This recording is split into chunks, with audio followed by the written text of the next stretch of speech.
लोकप्रतिनिधी आहेत तर ते उपोषणकर्त्यांना भिकारचोट म्हणलेले आहेत, याच्याबद्दल काय म्हणता तुम्ही? तेच लोकप्रतिनिधी भिकारचोट आहेत. त्यांनी भिका मागून मागून आमचं खाल्लंय रे. आमच्या टाळूवरचं लोणी तुम्ही खाल्लंय रे.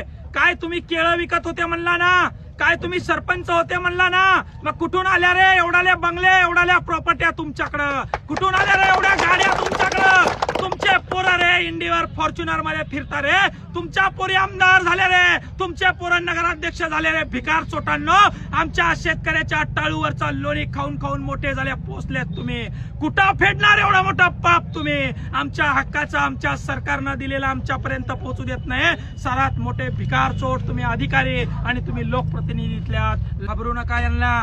लोकशाही आई घाबरण्यासाठीच का छत्रपती शिवाजी महाराजांनी हे राज्य उभं केलं रे?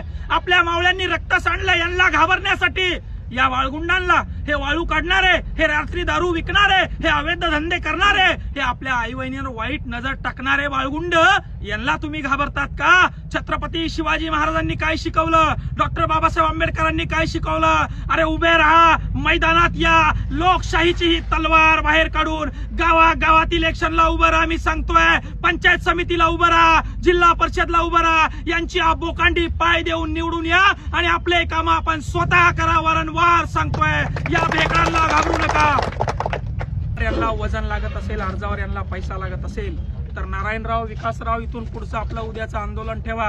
हे सगळे शेतकरी तरुण पोरं सोबत घ्या, नागडं व्हा, हातामध्ये भिकारी व्हा, हातामध्ये भगुने घ्या. मध्ये या अधिकाऱ्यांना भीक मागून या अधिकाऱ्यांना पैसे द्या. यांना अतिरिक्तचे पैसे जर काही मागत असेल तर शेतकऱ्यांना जाग्यावर तिथं नागडं व्हा आणि त्याचा लाईव्ह करा. पूर्ण महाराष्ट्राला, त्याच्या पाहुण्या रावळ्याला बघू द्या, त्याच्या बायकोला बघू द्या, त्याच्या लेकराला बघू द्या की तू जो तो सकाळी खातोय, तुझ्या गाडीत एसीत फिरतोय, तुझ्या बंगल्यात राहतोय, तो आमचा गोर गरीब कष्टकऱ्यांनी इमानदारीने इमान इतबाऱ्याने कमावलेला तो पैसा आहे आणि आम्ही तुझ्या बापाला भीक देतो आणि तुझ्या लेकरांना पोचतोय, तुझं शिक्षण करतोय.